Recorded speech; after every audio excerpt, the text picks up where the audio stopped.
My thoughts on the whole Viacom thing. I've been trying to keep it organized. I've meditated a little bit. I do some political sticking and moving, if it, so to speak. Alright. Viacom versus YouTube.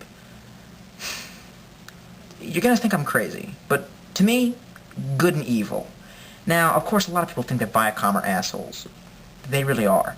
But is it really more than that? I mean, does anyone besides me feel that this is some kind of bigger battle than some people would like to acknowledge that it is?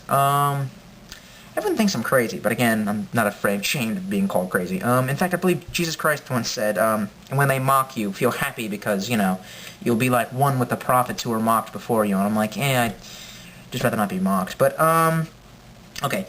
Basically, and I know I'm pulling this one out of Ephesians here, but basically there was a part in Ephesians where Paul says, trying to clarify, I really don't even know the context of the quote, so sue me, but point is, Paul says, and I quote this a lot to my family, but me and my dad are still arguing about it because we do the whole politics back and forth thing, and I told him it translates to, it is not a war of flesh and blood that we wrestle against, but a war of principalities we war against the rulers, against the authorities, against blah blah blah in this time of present darkness. Basically, principalities, spirits,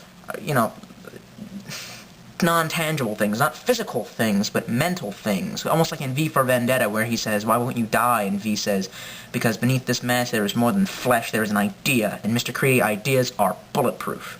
So perhaps we are fighting what is bulletproof. We fight evil ideologies. We fight because evil ideologies lead to evil actions.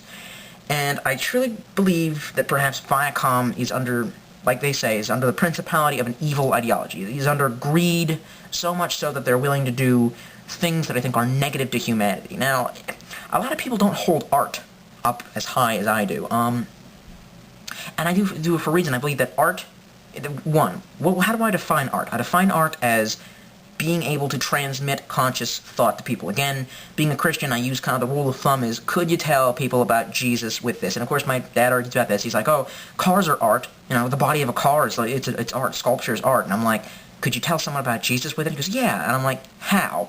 Okay, yeah, you show, an African a Ford, and what's he gonna do? Go, nice car?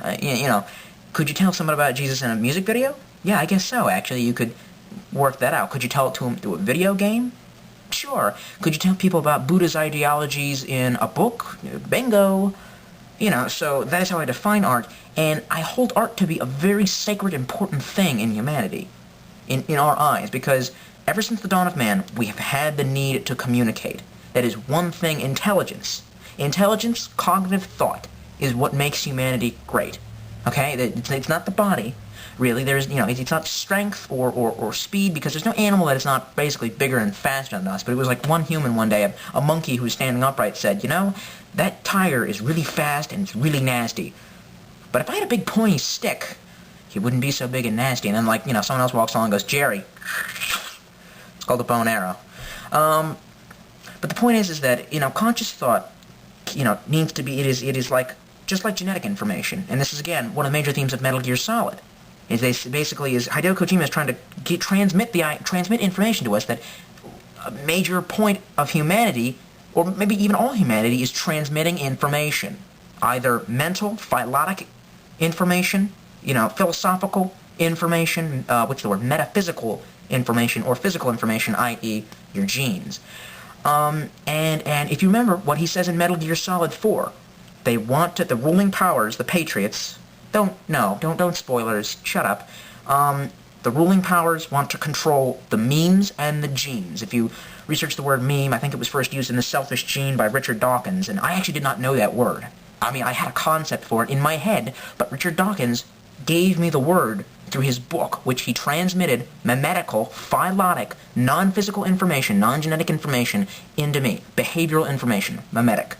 Memes, behaviors that are not attributed to genes, and of course people use it for the internet thing like lolcats. It's a behavior that just transmits small amounts of information, normally to make you laugh. Anyway, took a long time to say all that to say this. Information transmitted through art is an important part of humanity, okay? I am the sum of my own cognitive thought, which is affected by other people's thinking, which they transmit to me not psychically. If our society could do that psychically, yeah, we wouldn't need to tell stories.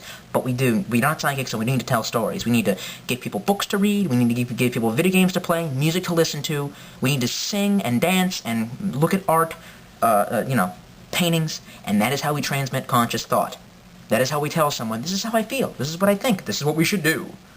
And basically, I think you should look this up. I'll probably have a link to it, but there's a video on YouTube that says the killing screens. Ironically, I could never see this on TV, but the killing screens, there's some kind of professor who's saying, for the first time in human history, the majority of information, or basically children are learning from the television set. I think this is done a little bit before, it's 1980, so before the internet.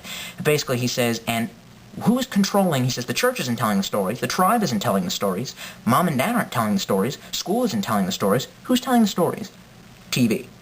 And he says, and who's controlling TV? A very small minority of people, rich white bourgeoisie, who want to, project this image of mostly white males in the prime of their life who happen to, be of a certain mindset. Just so, and again, if they're controlling the flow of digital information, just like, Metal Gear Solid, spoilers, if the Patriots control the flow of digital information, they also control genetic information. In a way. If we tell children, if we just hammer it into their heads and only, rich white girls with big chests and sports cars are beautiful, then that's all they're gonna think. Maybe I'm, completely sensational to this, but again, ever since the rise of American media in China, there's been a huge rise in the divorce rate, and of course a lot of girls are going out to get this surgery where they have their skin bleached white and the chemical burn makes them look whiter. Oh my god. Oh god, yes. Okay. So I said all that to say this. How much time do I have? Not much. I said all that to say this. Viacom is a media conglomerate and part of the huge media, trust. The controllers, the minority that controls the flow of used to control the flow of digital information. They told the stories.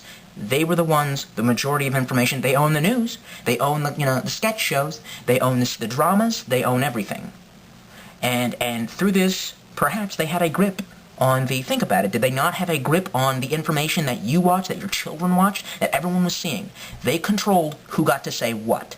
Not everywhere. Of course you have books, but I'm saying it was a huge media form. It was bigger than radio. Before that, it was radio. Before that, it was books. Before that, it would be, I don't know, cave paintings, and then along comes internet. And internet is like the Wild West now. You can't control it. No FCC. Who's going to control the flow of digital information? It's free. You can say whatever you want, basically. Aside from, hell, you can even transmit information about molesting kids. It's disgusting. It's immoral. But you can do it, and very often they do get away with it. Should we police that? Maybe. Do I want that policed? Do I want the internet policed? I don't know. Do I want someone controlling the ideas and thoughts of a conscious race of people? And is that not what this is about? They want to say it's copyright, but I'm looking at this video right here about how, this guy here, they're all weekly news. The Real Weekly News, sorry. The Real Weekly News guy who had his video falsely taken down by Viacom because he was preaching out. He was trying to transmit conscious thought about Viacom. He couldn't do that on TV because TV is controlled by Viacom, but he did it on the internet. Perhaps Viacom just does not want to lose their grip on their media conglomerate. They want to control the flow of digital information. Does society look bright if they continue to control? Does society look bright when anyone is controlling the flow of digital information? Look at the Dark Ages. You know what they call it, the Dark Ages?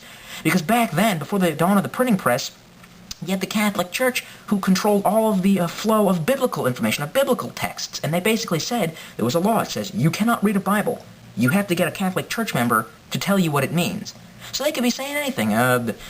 Give the Pope $1 on Tuesday. I don't know. I believe that's what I had read in certain history books. Kill me if I'm wrong, But point is I think I believe it is a common fact that in history they did not like the Pope did not enjoy the advent of the printing press because then they just started printing all these Bibles and handing them out, and then anyone could read whatever the hell they wanted.